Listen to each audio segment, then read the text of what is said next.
Welcome along, fellow time travelers. This time around, we're going to check out the history of the White House and other executive mansions used by the President of the United States. Please like and share the show and subscribe to my channel and hit the notification bell. Now let's begin our journey. When George Washington took office in 1789, the newly established United States had its capital in New York City.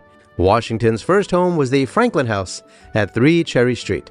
It was owned by Samuel Osgood, the Commissioner of the Treasury. Here, life for the first president was somewhat informal, with the house serving not only as a residence, but also as a place for official business. Washington lived there with his wife, Martha, along with a household staff of enslaved people and hired workers, managing the government's affairs. The setting was modest for a head of state, with the house's simple architecture reflecting the unpretentious beginnings of the nation. By February of 1790, Washington moved to the more spacious Alexander Macomb House on Broadway, where he could host larger gatherings and manage the growing demands of his office. This move symbolized not just a change in address, but also an increase in the scale of presidential duties. The Macomb House allowed for more formal receptions, reflecting the evolving role of the presidency. Here, George Washington would entertain dignitaries, discuss national policies, and begin to shape the ceremonial aspects of the office. The Residence Act of 1790 moved the capital to Philadelphia temporarily, where Washington leased a mansion at 190 High Street from merchant Robert Morris. The president's house was expanded to accommodate Washington's large entourage, which included numerous staff and enslaved individuals. Life here was grander. The house was fitted with luxurious furnishings to match the dignity of the office. Washington's time in Philadelphia was marked by the establishment of many precedents for the presidency, including social events like the famous Friday evening dinners, where he would gather key figures to discuss politics in a more relaxed setting. John Adams succeeded George Washington and continued to use this residence, but he never saw the completion of a grander presidential mansion planned in Philadelphia, which was abandoned when the capital moved to the District of Columbia. The vision for a permanent executive mansion was set forth by Washington and Thomas Jefferson, leading to a design competition. Irish-American architect James Hoban's design was chosen for its balance of grandeur and practicality. Construction began in 1792, and by 1800, John Adams became the first president to live in what would be called the President's House, though under far from ideal circumstances. You see, the building was unfinished, and John Adams wrote to his wonderful wife Abigail, lamenting the lack of comfort and the ongoing construction noises. In 1840, during the War of 1812, British forces burned the White House, leaving only the charred external walls. President James Madison and First Lady Dolly Madison had to relocate to the Octagon House, which was a stark contrast in terms of space and functionality. Life here was more cramped, but the Madisons managed to maintain some semblance of normalcy, hosting diplomatic functions and managing the government from a less formal setting. The reconstruction of the White House was a significant undertaking, with Hoban and Benjamin Latrobe working to not only rebuild, but also improve upon the original design. Fast forward to the late 19th century, and under President Chester Arthur, the White House saw its first major interior redesign. Louis Comfort Tiffany brought in opulent Victorian decor, with lavish embellishments like a 50-foot stained glass screen in the entrance hall. This period was marked by an increase in social functions, reflecting the president's role as a cultural and social leader. However, this style was short-lived, as Theodore Roosevelt, upon his presidency in 1902, deemed it too ornate.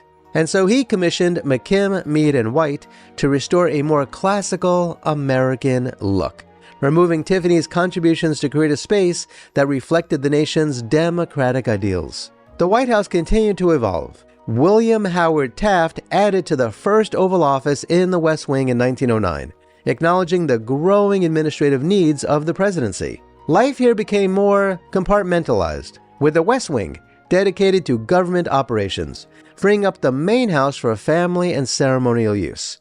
Franklin D. Roosevelt further adapted the White House to his needs, including making accessibility modifications due to his wheelchair use after polio. Harry Truman faced a significant challenge with the structural integrity of the White House. leading to a major reconstruction in 1948 that preserved the outer shell but gutted the interior. This project was a balance between preserving historical elements and ensuring modern safety standards.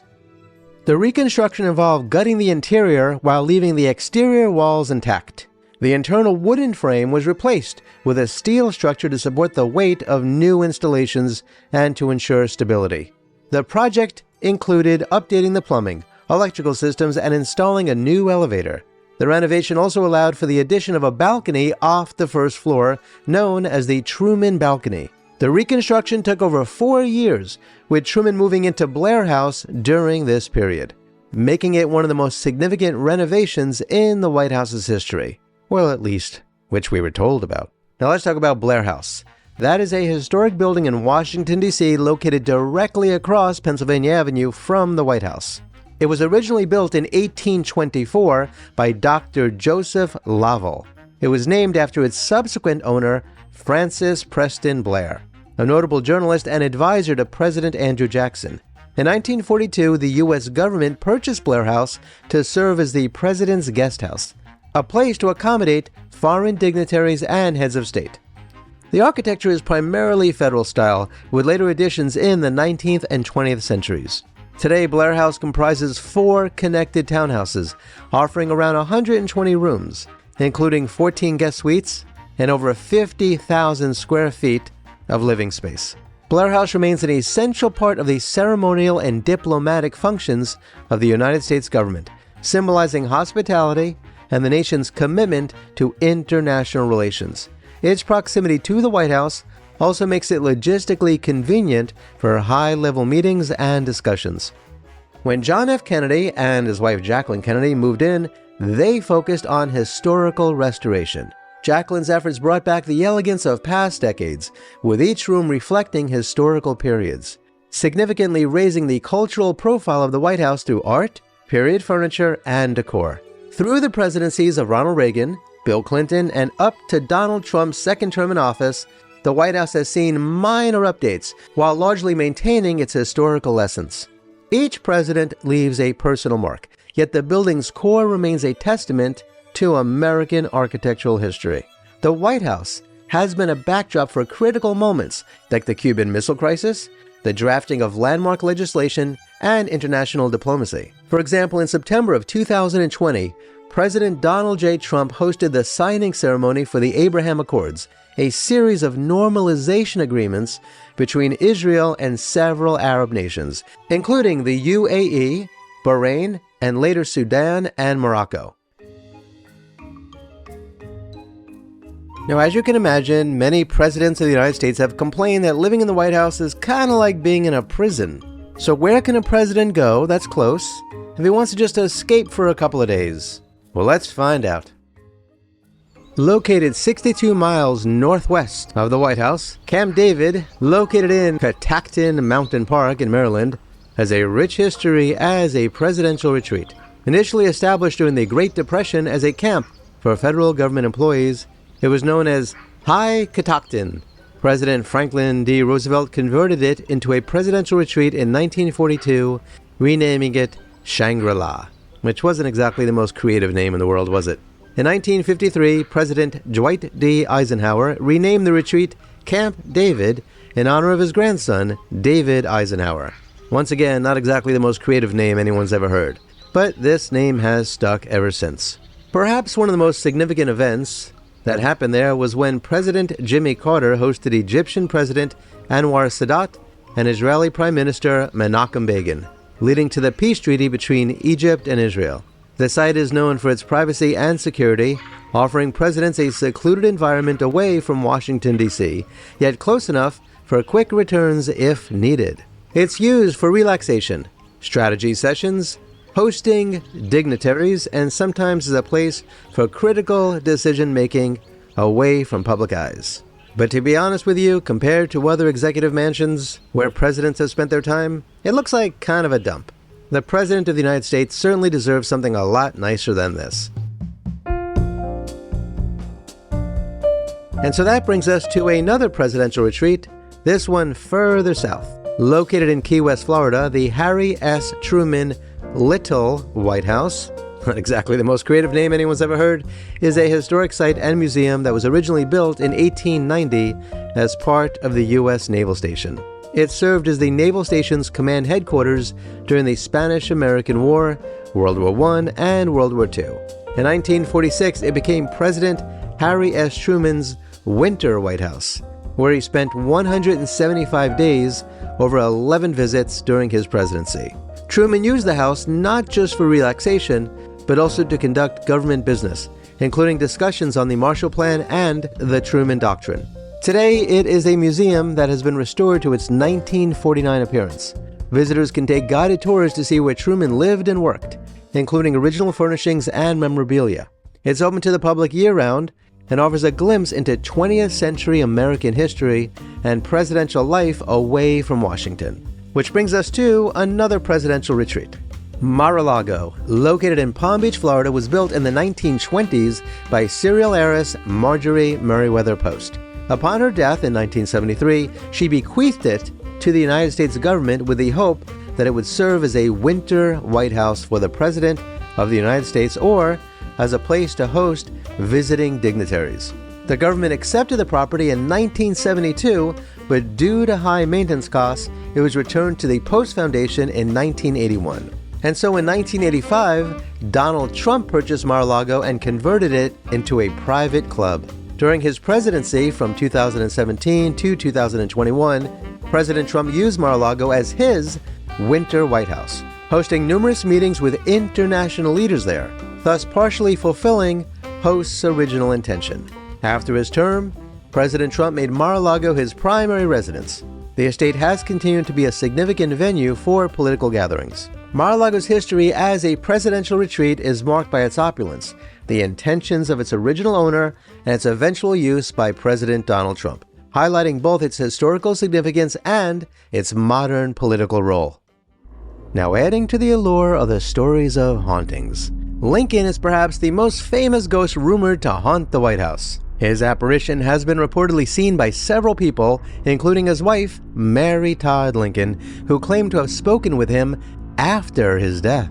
Winston Churchill, when staying at the White House during World War II, claimed to see Lincoln's ghost while he was taking a bath. Let's hope that was when Winston was taking a bath, not when Abraham Lincoln was taking a bath. Other notable figures like President Harry Truman and Queen Wilhelmina of the Netherlands also reported seeing or sensing Lincoln's presence. Dolly Madison, wife of the fourth president, James Madison, is said to haunt the Rose Garden, which she planted. According to legend, when renovations were being considered for the garden, workers found it impossible to move the roses, attributing this to Dolly's protective spirit. There is a story that President Harrison's ghost haunts the attic, where he was said to have stored many of his belongings. His brief presidency and sudden death from pneumonia shortly after his inauguration might be why his spirit lingers. Other ghostly sightings include a British soldier from the War of 1812 seen near the fireplace in the East Room, and various unexplained sounds, lights, or cold spots. First Lady Grace Coolidge, wife of President Calvin Coolidge, reportedly saw the ghost of Lincoln's dog on the White House lawn. How she would know it was Lincoln's dog is anyone's guess. But either way, these stories blend history with folklore, creating a tapestry of eerie tales that add to the mystique of the White House. While some might dismiss these as mere legends, they contribute to the cultural and historic lore of this iconic building.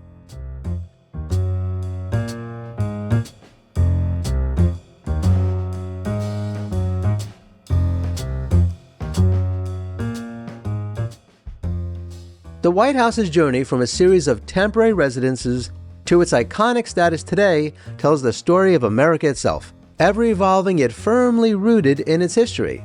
It's not just a home, but a living museum of leadership, where each president has contributed to its legacy.